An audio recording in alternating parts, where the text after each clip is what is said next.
Hello everyone. Welcome to Success from Today. We're bringing you a story about how discovering your own strengths and practicing with dedication can lead you to success. It's a tale that will remind us that we all have unique talents, and with the right mindset, we can excel in anything we set our minds to. Along the way, we'll also learn some new words and how to use them in sentences to improve our English in a fun and simple way. So, stay with us till the end. In life, each of us carries our own strengths and unique abilities. What truly matters is whether we can recognize those strengths, nurture them, and practice with perseverance so they become the key to success. That is exactly the opening message in the story that Wordy Tales wishes to share. The story revolves around a 6th grade boy named David. David is a lively 12-year-old who loves playing outdoors, and above all, he is passionate about soccer. Almost every day he goes to the nearby field to practice, sharpen his skills, and enjoy the game with the ball at his feet. Yet, life is not always about what we love. One day, David came home with a heavy heart. Sitting quietly on the sofa, eyes full of sadness, he confided to his father that he had received a poor grade in math. What troubled him even more was that his best friend Matt, the same age as him, always scored high, while David tried hard but could never catch up. Seeing his son's disappointment, David's father encouraged him and gently guided him into a special learning journey. He wanted his boy to understand that failure is only part of growing up, and that no one needs to be talented in every single field.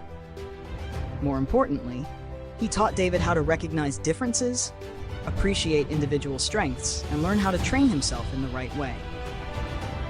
From there, 3 valuable lessons began to unfold, leading David to a deeper realization.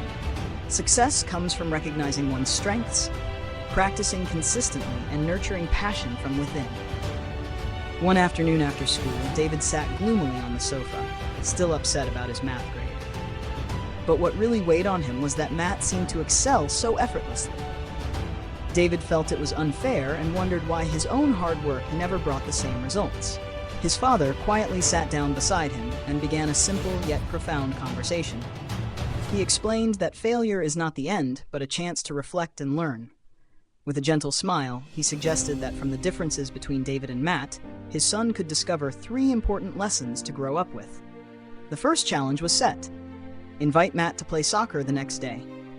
David eagerly agreed. As expected, once they were on the field, David, who practiced daily, quickly scored 3 goals, while Matt struggled and made mistakes. Returning home, his father explained, "See, Matt may not be good at soccer, but he is very strong in math. Just like you don't have to excel in math the way he does, because you already have your own strength." The first lesson David learned was, everyone has different talents, and that is completely normal. The following day, according to his father's advice, David observed Matt at school. He noticed his friend's fascination with numbers, doing mental math, solving puzzles, even counting flower petals during recess. That evening, his father emphasized again, Matt is good because he enjoys it and practices every single day. If you want to improve, you must keep practicing, even starting from the smallest things. This became the second lesson. Success does not come from luck, but from consistent practice. Gradually, David realized that it was his passion for soccer that kept him practicing so tirelessly. And if he wanted to improve in any other area, he needed focus, discipline, and above all, to nurture genuine interest. After the first 2 challenges, David had learned that everyone has their own strengths, and that perseverance is the way to grow. Yet he still asked curiously, "What about the final lesson, Dad?"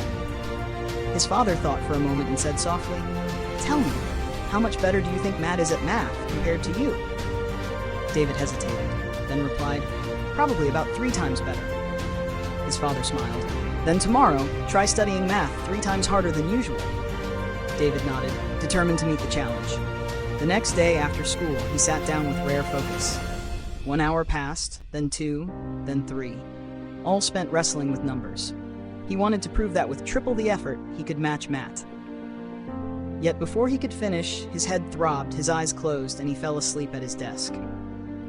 That evening, his father gently woke him. Seeing David's guilty look, he simply smiled. "It's all right, son. This is exactly what I wanted you to learn.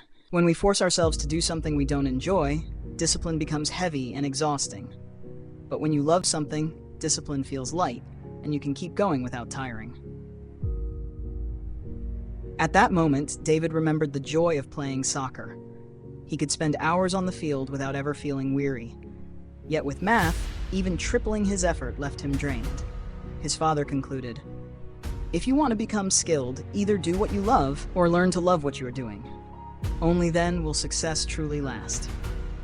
That final lesson etched deeply into David's heart. He now understood that success comes not only from effort, but from the passion that fuels perseverance. Love for what you do is what helps you stay committed and overcome challenges. After completing the 3 challenges, David sat quietly in the garden, filled with gratitude toward his father. He not only realized that everyone has unique strengths, but also discovered the secret to achieving success. Practice with persistence and nurture the love for what you do. 3 seemingly simple lessons had given him an entirely new perspective on life and the future. His father smiled and gently reminded him, "Carry these lessons with you forever, my son. If you want to be wise and skillful, study what you love, or learn to love what you study. When your heart walks with your effort, you will go further than anyone." These words, like a bright lantern, showed David that perseverance is only sustainable when it is powered by passion. From then on, David approached his studies with a new attitude. He no longer compared himself with Matt. Instead, he focused on enjoying every small step of progress. Though math remained a challenge, he became more patient and turned learning into a journey of discovery. Meanwhile, with soccer, his true passion, he grew even more determined to train and one day become an excellent player. The story closes with a message. Success is not the same destination for everyone. Each person has their own path, and what matters most is finding joy in the journey itself. If we study or work consistently, little by little, passion will grow, and success will eventually come as a natural result.